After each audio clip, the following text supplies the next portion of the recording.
सैनिक दल दीक्षाभूमी नागपूर। तर मला हेच म्हणायचं आहे, ह्या गावामध्ये फक्त एवढ्याच महिला एवढेच पुरुष नाही आहेत। आम्ही आज गेल्या 5-6 वर्षापासून आमचं समता सैनिक दलाचं कार्य करत आहे, तेव्हा पण आम्हाला असंच प्रतिसाद मिळत आहे। का बरं मिळत आहे माहित आहे का, की आपण जे इलेक्शनला उभे राहतो किंवा नाही राहत याचा मला काही त्याच्यामध्ये इलेक्शनचा काही फंडा घ्यायचा नाही आहे, पण जेवढ्या ह्या गावामध्ये महिला आहे तेवढ्याही इथे उपस्थित नाही। आज महिला सन्मान आहे तुमचा आणि आपल्या सावित्रीबाईचा प्रोग्राम आहे, तर मला तर खूप खंत वाटत आहे की यनवा गाव तर खूप मोठा आहे, सर्कल पडते, तर खूप तरी तुम्ही जेवढे उपस्थित महिला आहे त्यांचा मी सन्मान करते आणि पुरुष मंडळी त्यांचा पण सन्मान करते। आज गेल्या 5 वर्षापासून आम्ही समता सैनिक दलाचे कार्य करत आहे, पण आम्हाला कोणीही प्रतिसाद देत नाही आहे। का बरं देत नाही माहित आहे का, की जेव्हा इलेक्शन येते ना, जेव्हा आमच्या मीटिंग असते, आमची जेव्हा मीटिंग घेतो महिलांना बोलवतो ना, तेव्हा महिला आमच्या येत नाही। का बरं येत नाही, की आम्हाला इकडे 200 रुपये रोज मिळते आणि आम्ही तुमच्यासाठी याव का? पण आमचं समता सैनिक दल डॉक्टर बाबासाहेब आंबेडकरांनी बनवलेली स्थापना आहे। 1927 मध्ये जी स्थापना बनवली आहे ते डॉक्टर साहेबांच्या हाताखालची संघटना आहे, तर ती जर आपण आज फेटाळू, जर त्यांच्या याच्यानुसार जर आपण चालू नाही, तर उद्या तुमचे लेकरं आहे ना, तर लेकरांसाठी तुम्ही विचार करा। आज तुम्हाला ते 200 रुपये बरे वाटते, पण ते 200 रुपये उद्या तुम्हाला तुमच्या लेकरांचं जीवन नष्ट करते हे तुम्हाला अजूनही लक्षात येत नाही आहे। माझं म्हणणं इथे एकच आहे, जे सावित्रीबाईने लढा लढला आहे ते एक स्त्रीनेच लढा लढलेला आहे। अहिल्याबाई होळकरने लढा लढला आहे त्या एका स्त्रीनेच लढला आहे, पण जेव्हा का आपण जेव्हा लढण्यासाठी निघतो ना, तेव्हा आपण तोच विचार करत नाही। त्या महामानवाने आपल्यासाठी एवढं सारं केलं, पण आपण त्यांच्यासाठी काहीच करू शकत नाही। मला खूप खंत वाटते या गोष्टीची आणि मी मंचकावर आपले पाहुणे उपस्थित आहे सलील दादांना पण विनंती करते, खूप असा मी सांगते ना, माझ्यावर खूप मोठे असे एक गोष्ट येते। आम्ही 1 जानेवारी दिवस शौर्य दिवस मनवतो काटोलामध्ये, पण आम्हाला खूप सारा प्रतिसाद मिळत नाही आहे। का बरं, की आम्ही कोणाजवळून फंड घेत नाही, आम्ही कोणाची मदत घेत नाही। आमच्या महिला आणि आम्ही स्वतः कार्यक्रम करतो, स्वतः कार्यक्रम करून आम्ही तो कार्यक्रम साजरा करतो, पण तरी आम्हाला जास्त प्रतिसाद मिळत नाही। का बरं मिळत नाही, की तुम्ही आणि आपण लाजतो एससी म्हटलं म्हणजे अण्णाभाऊ साठेच्या जयंती निमित्त आपण इथे उभे आहे, तर अण्णाभाऊ साठेने कोणता नियम केला होता, डॉक्टर बाबासाहेबांनी कोणत्या नियमाप्रमाणे आपल्याला एवढे हक्क दिले? फक्त एससी एसटी आणि ओबीसी ह्या जातीसाठीच नाही केलं, सगळ्या जातीसाठी त्याने केलेलं आहे। तर आपण त्यांची एक तरी एवढा मोठा त्यांनी संघटना लिहून ठेवलेली आहे, तर आपण त्याच्यातलं एक तरी वाक्य किंवा एक तरी क्षण किंवा एक तरी गुण घेत नाही। फक्त इलेक्शन आलं म्हणजे तेवढा पुरता आपल्याला दिसते, बाकी काही दिसत नाही, एवढं मी म्हणू इच्छिते। आणि जर माझ्या गोष्टीवर कोणाला जर हे वाटत असेल तर मी माफी पण मागते। एवढं बोलून मी माझे 2 शब्द संपवते। जयंती निमित्त उपस्थित झालो। होळकरांची तेजस्वी पुण्यश्लोक माता, इतिहासाने पाहणे जीची गायले गाथा, अशा अहिल्याबाई होळकरांना नमन।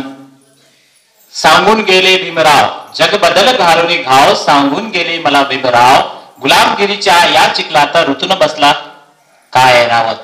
ज्या समाजाला, ज्या गुलामगिरीत अडकलेल्या समाजाला अण्णाभाऊने एक पांढरा शुभ्र हत्ती ऐरावतचं नाव दिलं, अशा महामानव क्रांतिकारी कॉम्रेड अण्णाभाऊ साठेंना माझा लाल सलाम। शिक्षणाची आस कास ज्या लोकांना शिक्षण मिळत नसे, तिच्यासाठी शेणाचे पोवटे खाऊन ती माता सावित्रीबाई फुले हिने आपलं जीवन समर्पित केलं, त्या सावित्रीबाई फुलेलाही सुद्धा माझं नमन आहे। तसेच इथं उपस्थित असलेले सर्व समाज बांधव, अण्णाभाऊ साठे काही एका समाजाचे एका जातीचे नव्हते। अण्णाभाऊ साठे एक विशिष्ट पैलू असे त्यांचा रंग होता की ज्याच्यात मिळालं ते मिळायचे। त्यांनी एका जाती धर्मावर कधीच काही कविता किंवा काही साहित्य लिहिलं नाही, त्यांनी श्रमिकांच्या याच्यावर लिहिलेलं साहित्य आहे। रशियामध्ये जेव्हा अण्णाभाऊ जातात तेव्हा छत्रपती शिवाजी महाराजांवर कवना गातात.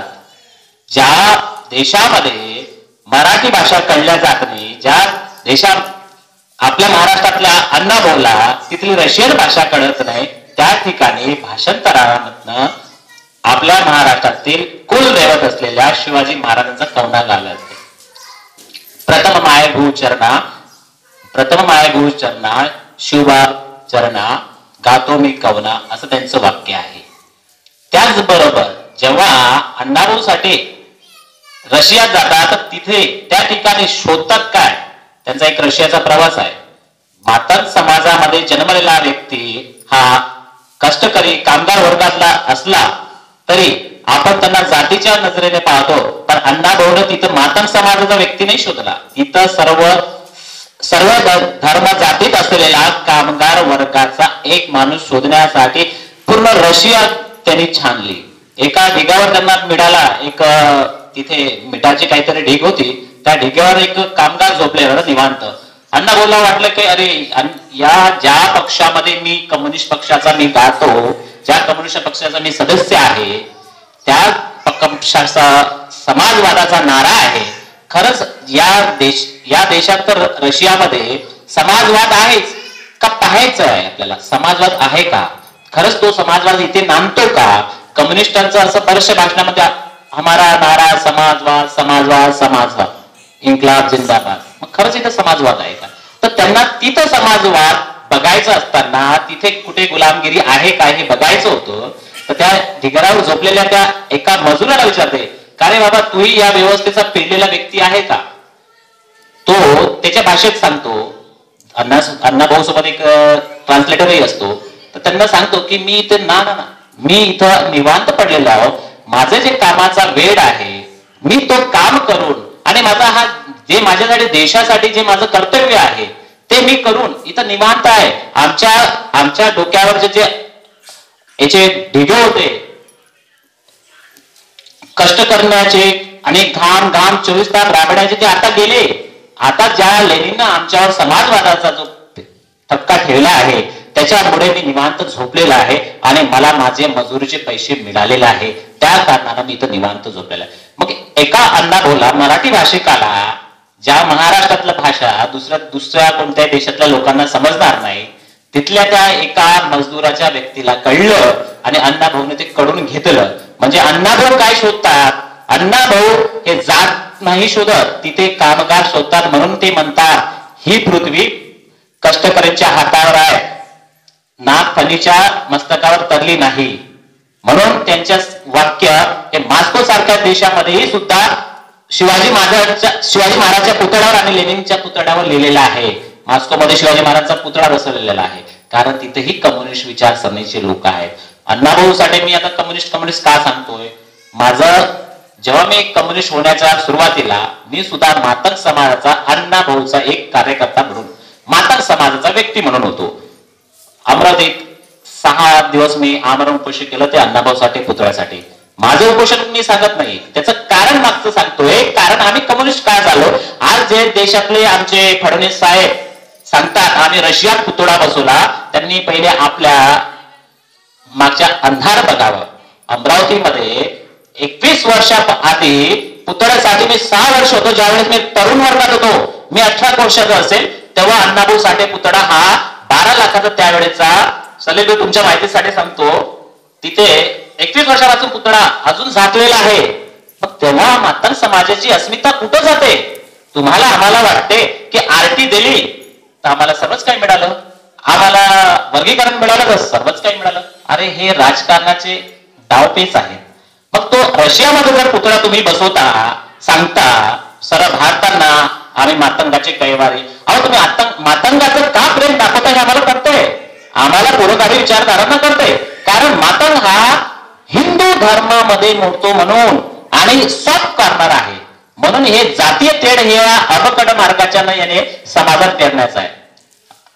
त्या कारणानं यांना वोट बँक, हिंदू दलित वोट बँक करण्यासाठी हे अण्णाभाऊ साठे पुतळे, अण्णाभाऊचे व्याख्यानमाला, आता काल परवा म्हणजे 2 वर्ष झाले, जे म्हणतात जे RSS चे प्रमुख मोहन भागवत, आपण ब्राह्मणाने पापलाक्षण केलं पाहिजे आणि त्यांनी पापलाक्षण केलं, सुरू केलं.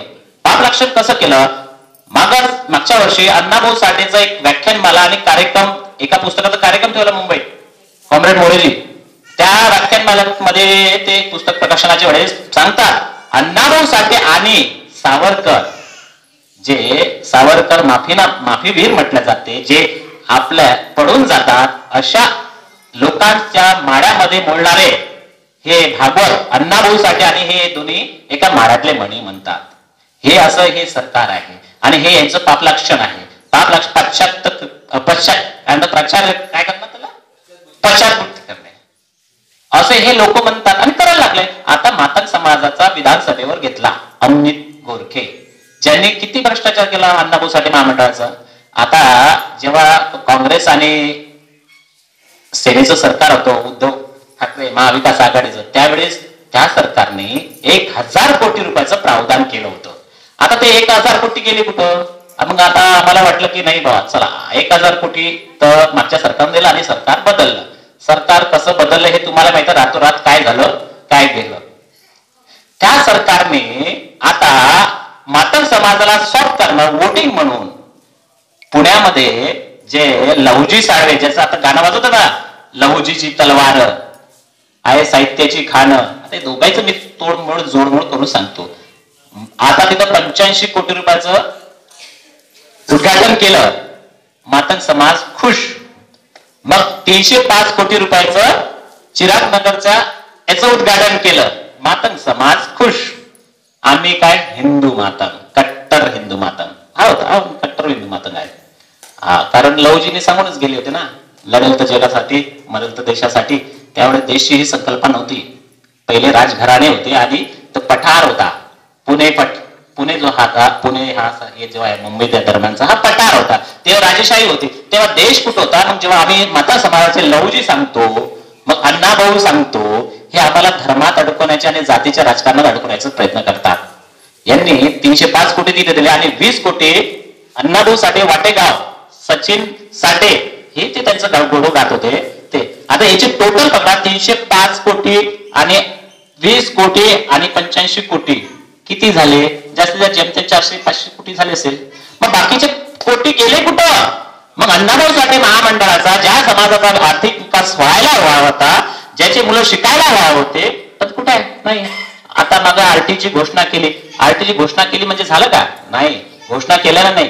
त्याचा GR कुठे आहे? त्याचं व्यवस्थापन कुठे आहे? आम्ही तर मागणी केली होती, त्या व्यवस्था जिथे जिथे अण्णाभाऊ साठेचे महामंडळ आहे त्या ठिकाणी आरटीचे व्यवस्थापन करा ना. मग का तुम्ही समाजाला आम्हाला हे करता, दिशाभूल करतायत? पण हे पुतळे आम्हाला गुंतवून ठेवताय.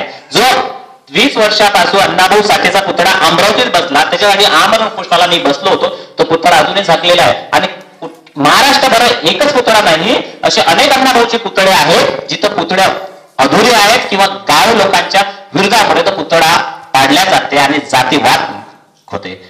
मी सांगू इच्छितो, जेव्हा काँग्रेसचं आणि याचं महाविकास आघाडी सरकार होतं त्यावेळेस जेव्हा मातंग समाजावर अन्याय अत्याचार होतो, तेव्हा दिलीप तायडेचा एक कॉल जायचा आणि महाराष्ट्रातून सूर्यवंशी यांचा कॉल जायचा. त्या मातंग समाजासाठी आम्ही धाडून पडून येतोय आणि तेव्हा गृह मंत्रालयामध्ये आम्ही मेल करून त्या गुन्हेगाराची चौकशी करायला यायचं आणि त्यांना अंदर टाकायचं. मातंग समाजावर या प्रत्येक ठिकाणी अन्याय अत्याचार होता. पण ह्या वेळेस जेव्हा न्याय मिळाला त्यावेळेस यांचे वडीलच होते सलील भाऊ देशमुख यांचे, त्यांनी आम्हाला बरंच त्यावेळेस आम्हाला रिप्लाय दिला आणि उत्तर यायचे. आता मेल 100 टाका, कुठल्याच मेलचा तुम्हाला कुठल्याच पत्राचं उत्तर मिळत नाही आणि कोणत्याच समाजाला दाद मिळेल. आता कालपर्यंत आता मी यांची गुण गात नाही, ते माझे काही पक्षाचेही नाही, पण ज्याच्याकडून आपल्याला पाठबळ मिळालं, जे आपल्याला सहकार्य करतात तर कळालं पाहिजे. आणि त्यांच्याही एका पक्षामध्ये एक मी सांगू इच्छितो, मी मातंग समाजाला जन्माला आलो करून समाजासाठी काम करत असताना परभणी मधल्या आता यांच्या पक्षात ज्यांनी प्रवेश घेतला तिथले माजी आमदार, त्यांनी मातंग समाजाचा फार छेड केला. त्याचंही आम्ही शरद पवारांना आम्ही सांगितलं, निवेदन दिलं की त्यांचे गुन्हे केला. आता हायकोर्टाने त्याच्यावर त्यांची रद्द केलेली आहे जामीन. म्हणण्याचा अर्थ आम्ही यांचे गुन्हे गात, आम्ही त्यांचे वाईट जे आहे ते पण सांगतो, तोडावर बोलतो, कारण आम्ही कम्युनिस्ट आहे. कम्युनिस्ट म्हणण्याचा अर्थ आहे की सर्वाला समान आणि सामान्य माणसासाठी लढणारा. आम्ही एकमेकास कॉम्रेड म्हणतो. कॉम्रेड हा अर्थ आहे समानतार्थी. आता मोरे साहेबांना आम्ही मोरे साहेब जर म्हटलं तर हे साहेब झाले आणि मी नोकर झालो, मग हे आमची समज होते. परंतु आम्ही कॉम्रेड म्हणतो. कॉम्रेड मध्ये वयाने जरी मोठे असले आणि मी लहान होतो तरी आम्ही कॉम्रेड आणि समानार्थी आहे.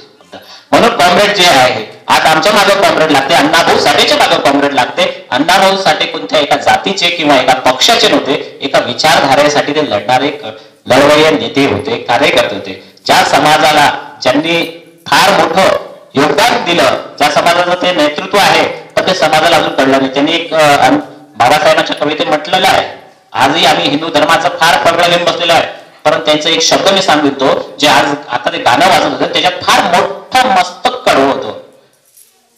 धर्मांधाने तसंच छेडले, चोर झाले शाव, जग बदल घालून घाव, सांगून गेले मला विवरा. तसंच एक ठरवून आम्हा हीन कलंकित, हे लक्षात घ्या. एक शब्द तुमच्या पूर्ण कविता पाठ असो की नसतो, तुम्ही म्हणता की बाबासाहेबांना आणि जातीवाद हा आमच्यात आहे, भेद आहे, बाबासाहेबांना आमचं भांडणच आहे असंच समजतो आम्ही. पण हे लक्षात ठेवा, अण्णाभाऊ साठेनं काय म्हटलं, ठरवून आम्हा हीन कलंकित, करुण जन्मोजन्मी अंकित. ठरवून आम्हा हीन कलंकित, करुण जन्मोजन्मी अंकित. हे असं अण्णाभाऊ का म्हटलं असेल? का म्हटलं असेल? कारण आम्हाला मनुस्मृतीमध्ये ज्या मनुस्मृती बाबासाहेबांना 1927-28 ला जाणली, 27 ला, त्यावेळेस ती मनुस्मृती काय सांगत होती? आम्हाला चांडाल म्हणत होती. मातंग असेल, महार असेल, यांना चांडाल. अरे एक कोट आहे, चक्रधर स्वामी म्हणतात, सांगतात काय, माझं मी स्मरण थोडी कमी आहे. वाचन काय, आम्ही पागल लोक असतो. वाचन असलं की किडे पडतात, लोक पागलच म्हणतात आणि याच्या पागलावर म्हणतात. इन्हीं दिमाग में घने खुशियों के लक्ष्य है, आम्ही पागल गेले ना, पागल यायचे. तर पागलाचं काय, लोक कोणी ऐकते, कोणी चांगले म्हणते, कोणी वाईट म्हणते. तर चक्रधर स्वामी सांगतात की ब्राह्मणाला एका इकडे तुम्ही उच्च समजता आणि मातंगाला तुम्ही तुच्छ समजता. हा कुठला धर्म, कुठला तुमचा व्यवहार. आणि हे आज जर पापलक्षण करायला निघालेले आहे, हे आम्हाला कळलं पाहिजे की हे आमचं पापलक्षण नाही, ते आपल्याला वोट बँक, आपल्या अधिराज्य गाजवण्यासाठी, ते केंद्र असो की राज्य असो. अरे यांच्या मनुस्मृतीचं लिहिलेलं आहे, राज्य फोडा आणि त्याच्यावर राज्य करा. मनुस्मृती तुम्ही कधी वाचून बघा. मी वाचलेली आहे मनुस्मृती, जे अण्णाभाऊ साठे वाचलेली आहे, जे यांच्या वडिलांनी अण्णाभाऊला दिली होती, तीच मनुस्मृती माझ्याकडे आहे. ते अनाथाने मला मिळाली नाही, ती मनुस्मृती वाचलेली आहे मी. आणि त्या मनुस्मृतीनं लिहिलेलं आहे की दलितांना कसं वागवलं पाहिजे आणि त्याच्यावर कसे अत्याचार केले आणि कसं राज्य केलं पाहिजे. तोडफोडीचं राज्य हे या मनुस्मृतीनं शिकवलेलं आहे. आणि हे RSSचं घराणं ते मनुस्मृतीला आपलं संविधान मानते. बाबासाहेबांच्या संविधानाला संविधान मानतच नाही, कारण त्यांच्या संविधानामध्येच दिलेलं आहे मनुस्मृतीमध्ये की राज्य कसं चालवावं, बाईला कसं ठेवावं, लग्न कोणत्या सर्व. आम्ही जे आजकाल बारसे करतो ना, हे सारं मनुस्मृतीच्या आधारावर आहे. जे काही करतो आम्ही, पूजा करत असेल, हे पूजा ताट वगैरे सर्व गोष्टी ज्या, ह्या सर्व मनुस्मृतीमध्ये लिहून दिलेल्या आहे.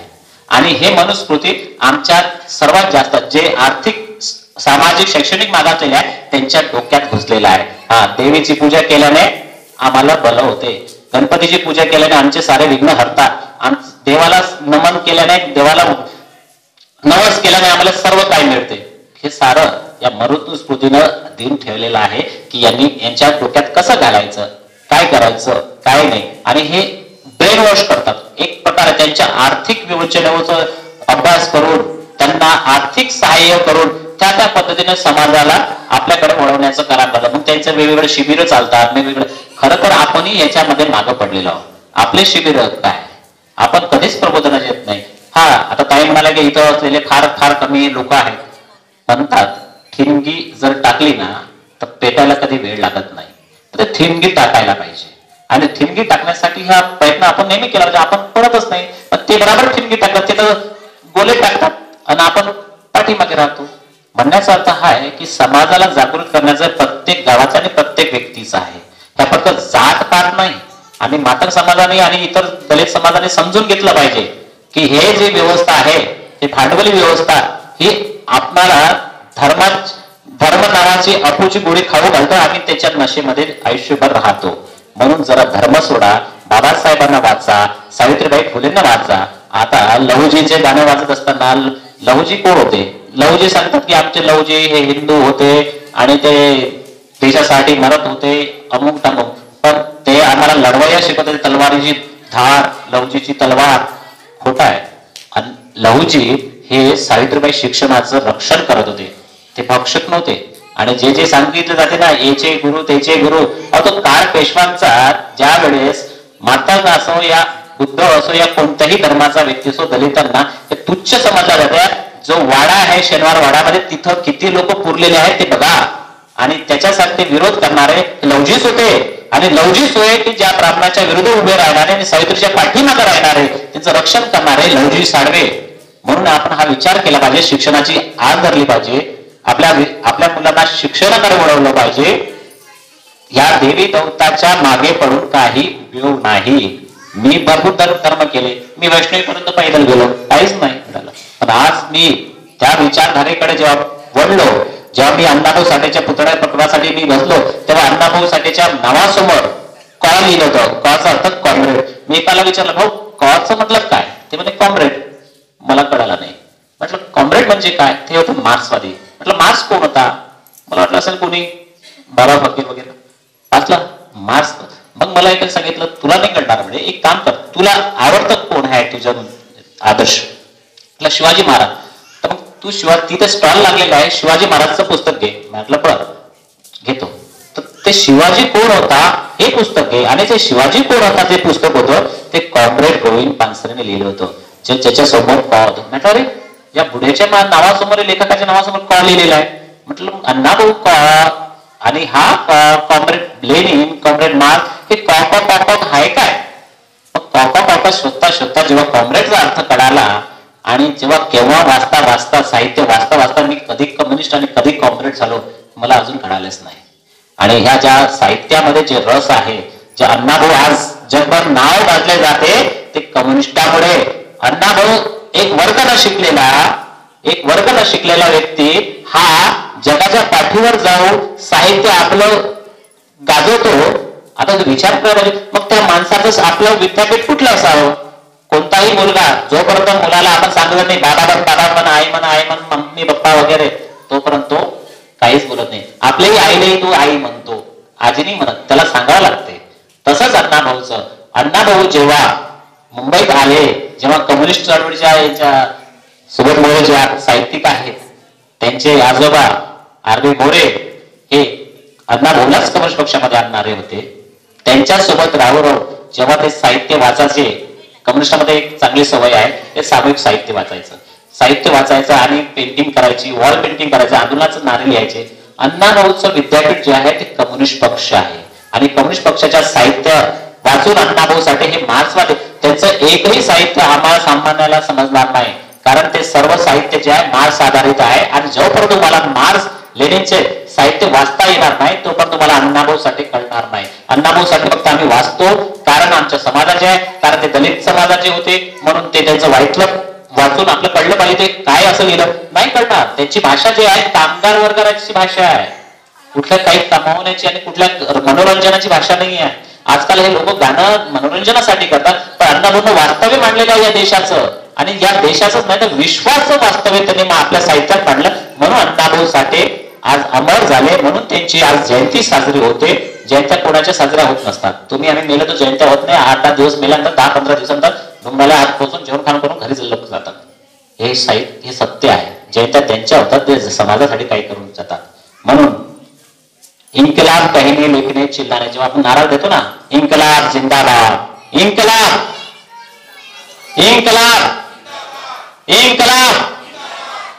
इन्कलाब कहने लिखने चिल्लाने से इन्कलाब जिंदाबाद नहीं होता. इन्कलाब की कठिन राह पर चलने से ही इन्कलाब जिंदाबाद होता है.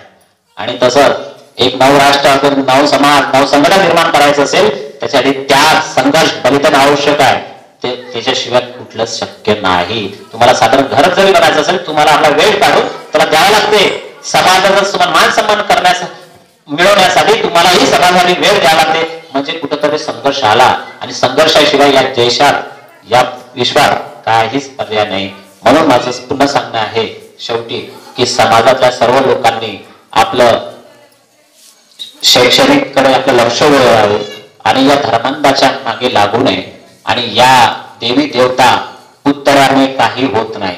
पुतळे नाम मात्र असतात, त्यांचा आदर्श घ्यायचा आहे. नुसतं पुतळ्यासाठीही सुद्धा भांडू नये. आता आमचे इथं मूर्तिकार मित्र आहेत, ते चांगली मूर्त्या बनवतात. आता बऱ्याचशा मूर्त्यासाठी भांडणही होतात. मी त्यांना सांगितलं मूर्ती बसवताना त्यांना थोडं प्रबोधन करायचं, सांगायचं भाऊ पुतळा आहे हा आपल्या विचाराच आहे की त्यांना पाहून तुम्हाला आदर्श मिळाला पाहिजे. नुसतं चाललंय पुतळा काढला, कोणी काही केलं की चाललं मारलं हाणलं आणलं. या देशाची हेच झाले, या देशात मंदिर आणि पुतळे एवढे झाले की माणसं कमी पडायला लागले आणि लोक त्याची पूजा करायला लागले. ज्या महामानवांनी सांगितलं आम्हाला या व्यक्तिपूजाला दूर ठेवा, त्यांची आम्ही पूजा करतो, त्यांना देव मानतो, त्यांचे विचार डोक्यात ठेवा, मनात ठेवा आणि समाज प्रबोधन करा. सर्व शेवटी सांगितलो की अण्णाभाऊंनी जे या देशाला जे साहित्य पुरवलेलं आहे त्या अण्णाभाऊचा विचार करून, अहिल्यादेवीचा विचार करून समाज प्रबोधनासाठी आपण सर्वांनी एकत्र येणे, असंच पुन्हा पुन्हा सगळे कार्यक्रम हो सदिच्छा देतो आणि माझ्या भाषणाला विराम देतो. धन्यवाद. नमस्कार दोस्तों, हमारे न्यूज चैनल न्यूज इंडिया को लाइक कीजिए, शेयर कीजिए, अनसब्सक्राइब कीजिए. हम मिलेंगे फिर. धन्यवाद.